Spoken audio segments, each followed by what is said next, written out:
Good morning, friends. I hope y'all are talking back to your computer screens at home, too. Um, Happy Father's Day. Happy Father's Day. And that's to everyone because as Reverend Catherine said in her prayer, we are also talking about the divine masculine, the divine Father that is expressing right now as you. Right? So I am the divine Father. Say that with me. I am the divine Father. So the divine Father lives within us. Yet yesterday's daily word was freedom, and it started with, I am one in Christ with all people, for we are all children of God. And so today on this Father's Day, I also want us to consider the divine Father that is calling us all into being right now. That is welling up inside of you and wants you to be joyful, wants you to be happy, wants you to have the full experience of being alive, of being here and being an expression of love in this world. Yes? So it is Father's Day, but today is also another day. I'm not sure if everyone keeps up with this, but today is also Pentecost. Remember Pentecost? Oh, Amy thought I was going to say it's the solstice. It is also the solstice today. Yes, it is the summer solstice. But today is also Pentecost, and for those that don't know, Pentecost is the day when all of the disciples of Jesus were together and they received the Holy Spirit. And we know here in Unity that Jesus is our way shower, and the truth is the Holy Spirit, this creative energy that's breathing the world, that is breathing you right now, is within you. So see, today we get to explore this idea of the Pentecost and the Holy Father because this is our birthright. This is who we are. This is who we have come to be. See, that the experience of Pentecost is when we can say, I am that which I conceive myself to be in spirit.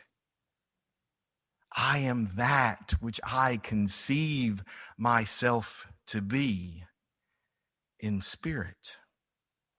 See, when we awaken to the spiritual reality, that is the day of Pentecost for all of us. When we awaken into the spiritual reality, that is the signification that mind action has in this world. That mind action brings forth in our consciousness the presence of spirit as substance. We know that here in this physical world that we channel divine energy, and then we have this incredible experience of learning how to love,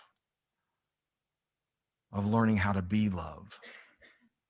Yes? Sometimes that's pretty difficult, isn't it? There are some days it's more difficult than others. And on this day of Pentecost, we honor our fathers. We honor our dads, because let's be clear, there is a difference between being a father and being a dad. Right? Does everybody get that? Because, dads are involved. They participate in your life. Our dads help us grow and grow up. Dads nurture. Dads are present. Let's see, the Father, the divine Father, is just this energy that helps bring things into this world, right? We know that it takes the masculine and the feminine as we bring forth into the world. And we know that as we bring forth here and manifest this manifest playground that we use our divine Father and our divine Mother to bring forth in this world. And so today, as we go through this, I want to invite you to consider what it means for you to honor the dad that's in you, the place where you nurture and help yourself grow and grow up.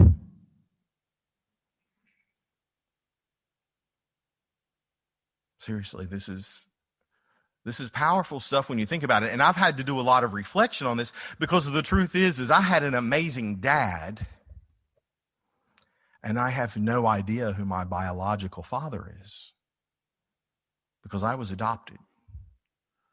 But I had an amazing, amazing dad. And so consider who's been a dad to you, and how can you be a dad to yourself going forward? And how can you be a dad? How can you nurture? How can you participate in life? How can you help all of these incredible Christed beings that show up in your life? How can you help them grow? How can you help them grow? My dad was an engineer and an artist. He was an engineer and an artist. One day I'll tell you all about how he taught me how to write in cursive and how he taught me to print. And that'll explain to you where my perfectionistic qualities come from, probably. But one year for Father's Day, I think it was Father's Day. It may have been his birthday, but one year I gifted him on some occasion some really nice pens and some sketch pads. Because my father could not have a conversation with anyone without drawing a picture. And if he did not have paper handy, I mean, he always had a pen in his pocket, typical engineer, but he would pull out a napkin. In a restaurant, he would get a stack of extra napkins and he would draw pictures all during his conversation because that's how he communicated. My father was my original form of Google Maps because he had one of those in the driving atlases. And anytime I was going on a road trip, I would start out and I would have a sketched out map with, interstate numbers and take this exit. And I miss that. But most important to me was my father's commitment to his artwork. My father was also an artist. And this week I've been rearranging my apartment and deciding where I'm going to move some pieces of artwork that I have. And I came across some of my father's artwork. And he used pen and ink and pastels. And so today, as we look at being a dad, I want to use this metaphor of pen and ink and pastels to talk to you about our faculty of imagination. This faculty that we are learning about, that we're diving into this month as we attempt to uncover and embody the Christ of our being. Yes? So y'all up for that? A little bit of an art lesson? Because here's the truth, we're all artists. Right? Does everyone get that you're an artist? Can you say, I am an artist? I am an artist. Now, I know that there are some people sitting at home right now going, Todd, I can't draw a straight line with a ruler. A lot of people don't think of themselves as artists, but see, you are an artist. The canvas that you are working on, that you're creating, is your life. So you are an artist creating in this incredible, multidimensional space of time and presence and love. And we get to use tools. And so the tools we're going to talk about today is our pen, our ink, and our pastels. And see, the pen for me represents our intentions.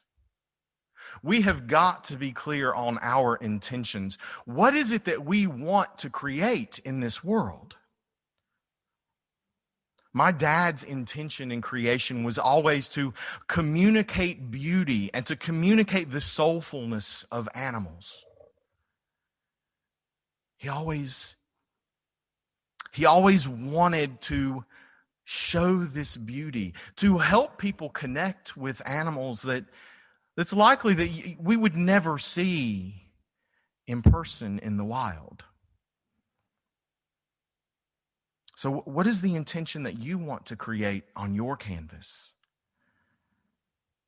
And see, the intention that we carry, Reverend Catherine has said it so many times and so wonderfully that, your heart's desire is God's desire for your life. Your heart's desire is how Spirit wants to show up. What is the intention that you are holding? Because when you practice these 12 faculties, these 12 powers, when you sit in the seat of knowing, when you are focused on your love, your intention becomes divine. You get that? Does that feel right? That your intention is divine. How you want to show up in this incredible, manifest world is divine. And so we get to explore, how do we show up with this divine energy and be nurturing? Be nurturing for ourselves and nurturing for the other Christed beings that show up. And so what we do is we have to make our number one intention. Our number one intention is recognizing those first two principles that we talked about today. Right? Our intention has to be that all of our relationships are holy relationships.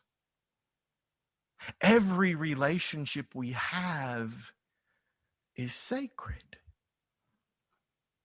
And that extends to the person who cuts in line at the movie theater. The person who cuts you off in traffic. I'm sure that did not happen this week with Big Rock here in the Crystal Coast. But see, we have to recognize that all of our relationships are sacred. We have to see everyone as holy. And when we can do that, and we can stay aligned with that intention, there are some pretty incredible results. And so I turned this week to Wayne Dyer's book, The Power of Intention.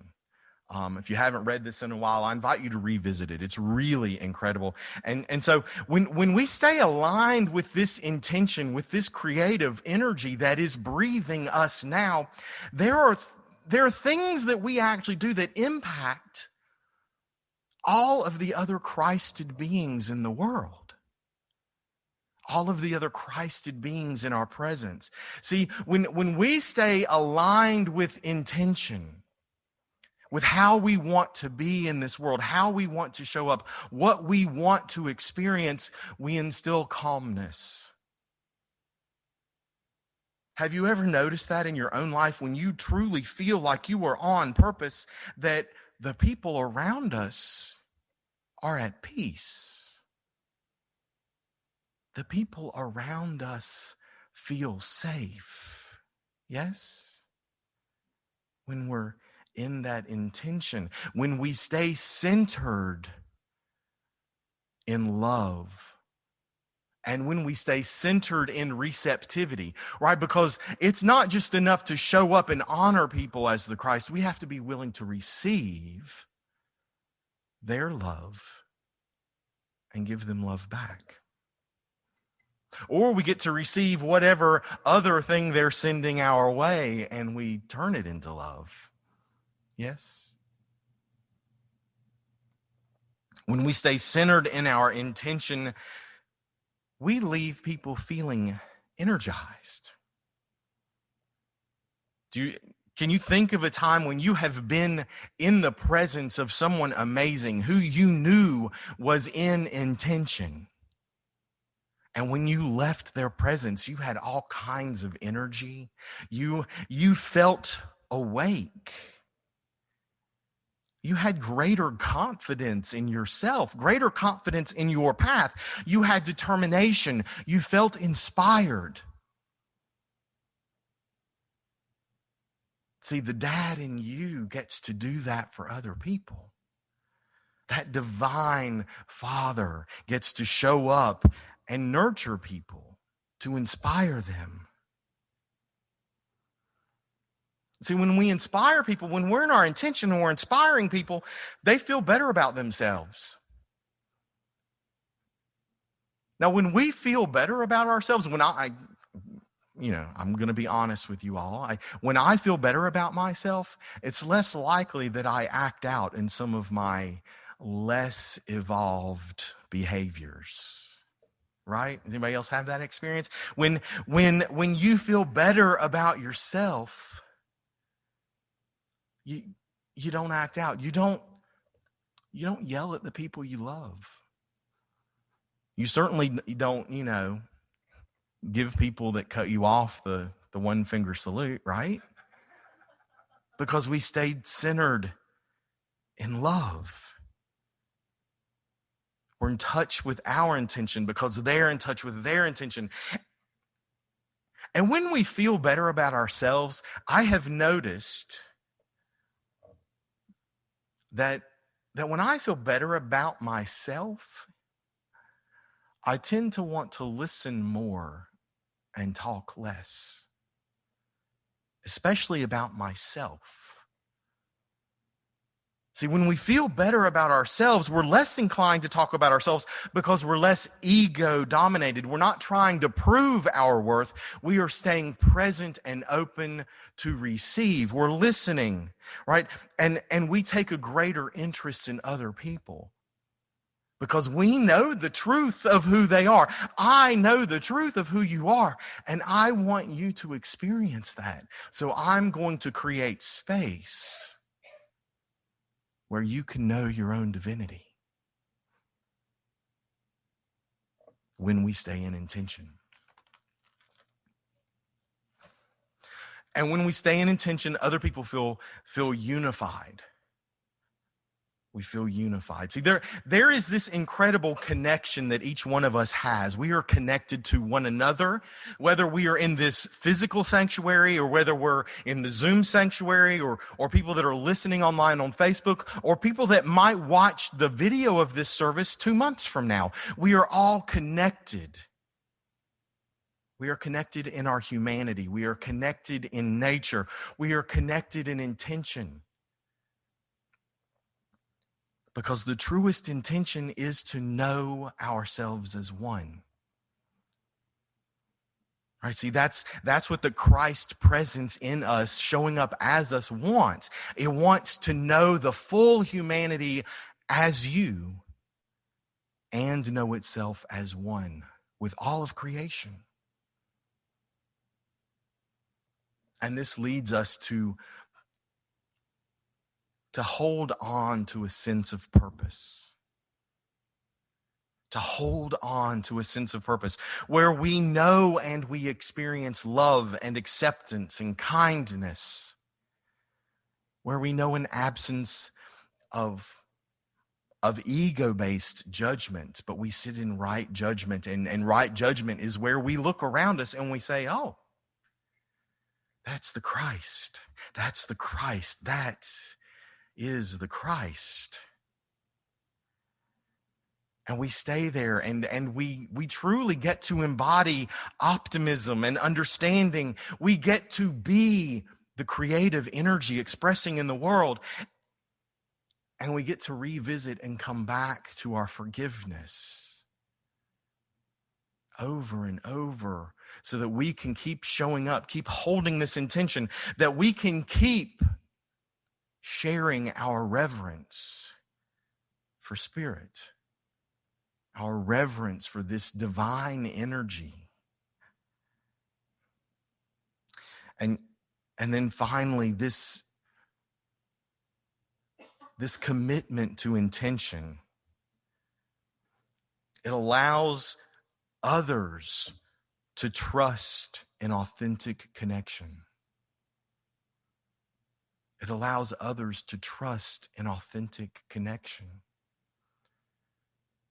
And I have always believed that people crave connection. And I think right now more than ever, after the experience of COVID in the past year and a half, that right now we all crave connection. To feel seen, to feel heard, to feel recognized as the Christ showing up as me. And so we get to do that with our intention. We get to hold this intention of recognizing everyone, and that calls us all to greatness. It calls us all to greatness. You are being called right now to greatness in your life. Whatever your heart's desire is, it's God's will for you right now. And so we hold this intention and we align with beauty.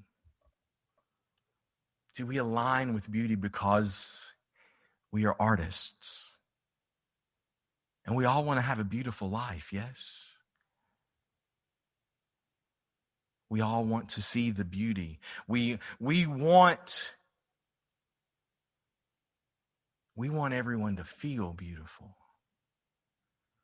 Because when people feel beautiful, they act in beautiful ways. So we hold this, we hold this intention of recognizing everyone.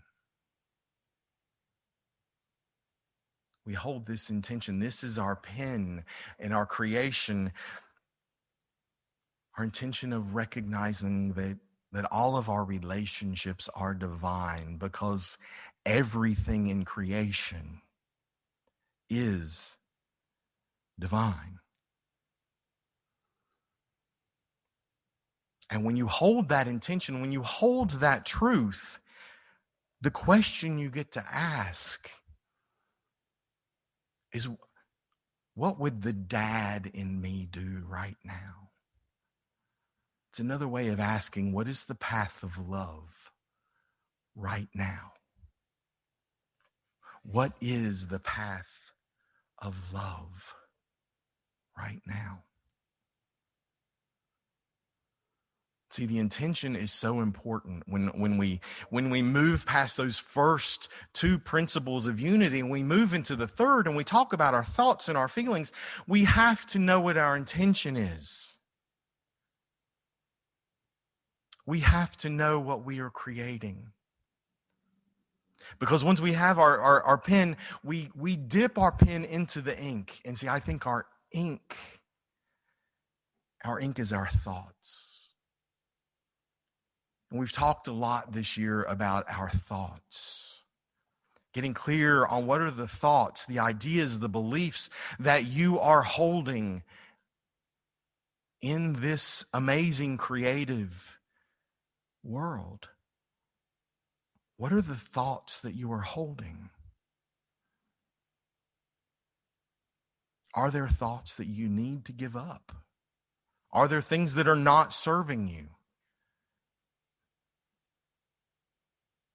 Because see, with ink, you get to transform it. You can draw a line with the ink,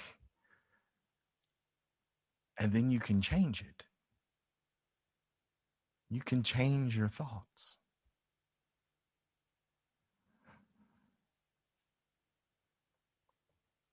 And then once we know what we're thinking, we get to color it with some pastels.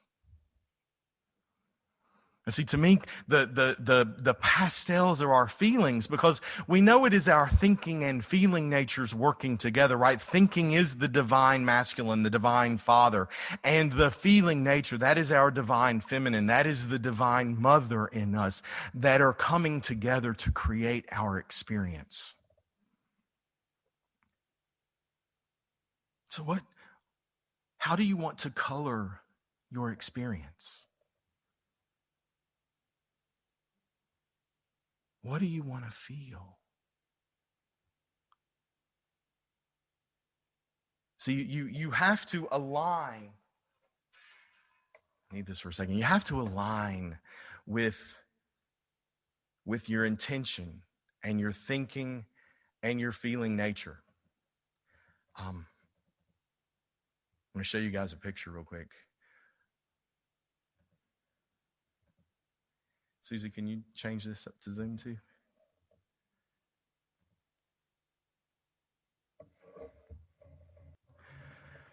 This is the last piece of art that my father ever drew. And it's pen and ink and pastels. This is a piece of art that he started when his marriage to my mother ended. And I don't think my father had ever known such pain. And I can see that pain in the eyes of this wolf. And he felt that, and he channeled that into a creation, and then he let it go. Because holding on to that feeling of that pain, of that betrayal that he felt in that moment, he likely would have attracted more pain and betrayal into his life. But he felt it. He felt it as long as he needed to feel it. And I think there were days that it probably felt like he was wandering in the desert for 40 years until he let it go. But once he was able to let it go, he met the love of his life. Be clear on what you want to experience. Set your intention. Align your thoughts. And then hold the feeling, it is done.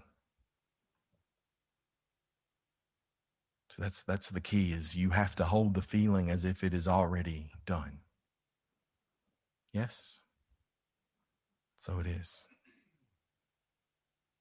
So friends, I want to invite you now to just take a deep breath and relax into your seat.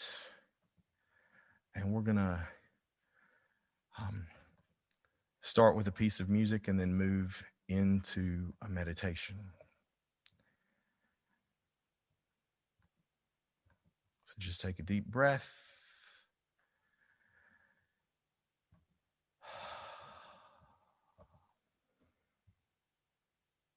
And here we go.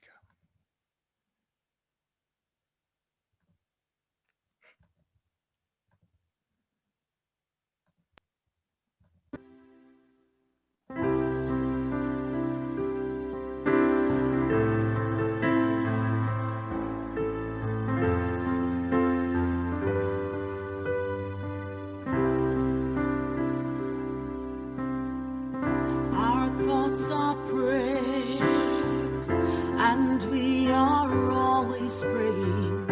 Our thoughts are prayers. Be careful what you're saying. Seek a higher consciousness, a state of peacefulness, and know that God is always there. And every thought becomes a prayer.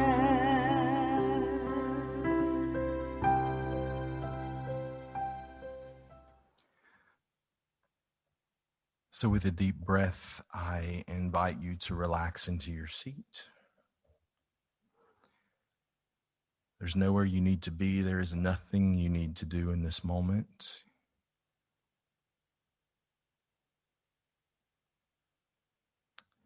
invite you to reflect on the words of Thich Nhat Hanh. This is an essay called Our Life is a Work of Art.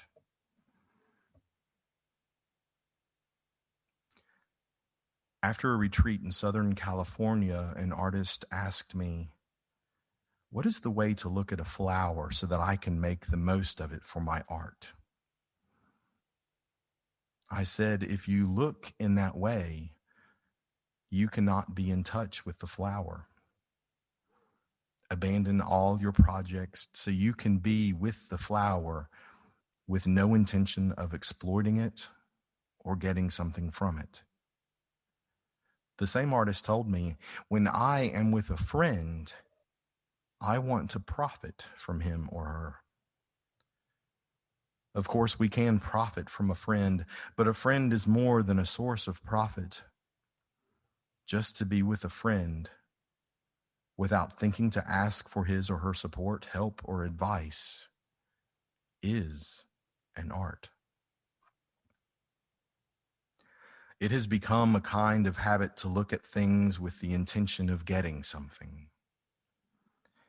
We call it pragmatism, and we say that the truth is something that pays. If we meditate in order to get to the truth, it seems we will be well paid. In meditation, we stop and we look deeply.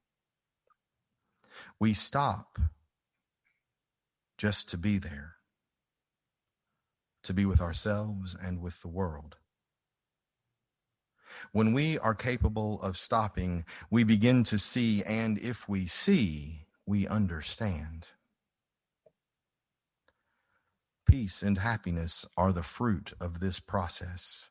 We should master the art of stopping in order to really be with our friend and with the flower. How can we bring elements of peace to a society that is very used to making profit? How can our smile be the source of joy and not just a diplomatic maneuver? When we smile to ourselves, that smile is not diplomacy. It is the proof that we are ourselves, that we have full sovereignty over ourselves. Can we write a poem on stopping aimlessness or just being? Can we paint something about it? Everything we do is an act of poetry or a painting if we do it with mindfulness. Growing lettuce is poetry. Walking to the supermarket can be a painting. When we do not trouble ourselves about whether or not something is a work of art, if we just act in each moment with composure and mindfulness, each minute of our life is a work of art. Even when we are not painting or writing, we are still creating. We are bringing forth beauty, joy, and peace, and we are making life more beautiful for many people. Sometimes it is better to not talk about art by using the word art. If we just act with awareness and integrity, our art will flower and we don't have to talk about it at all. When we know how to be peace, we find that art is a wonderful way to share our peacefulness. Artistic expression will take place in one way or another, but the being is essential. We must go back to ourselves, and when we have joy and peace in ourselves, our creations of art will be quite natural, and they will serve the world in a positive way.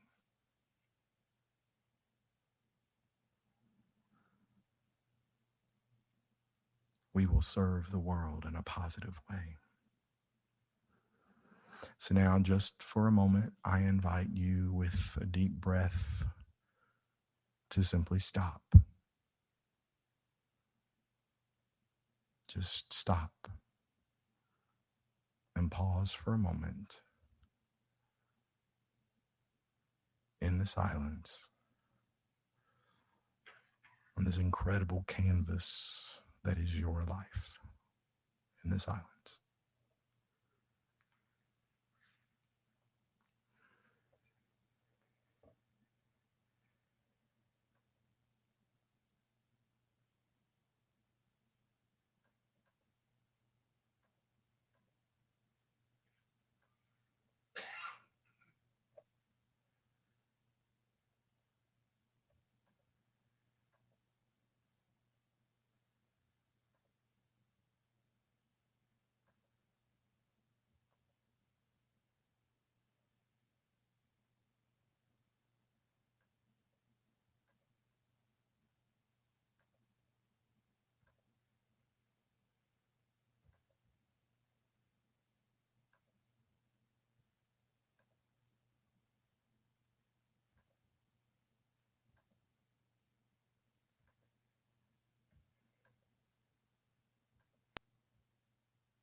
Our thoughts are prayers, and we are always praying. Our thoughts are prayers. Be careful what you're saying. Seek a higher consciousness, a state of peacefulness, and know that God is always there. And every thought becomes a prayer.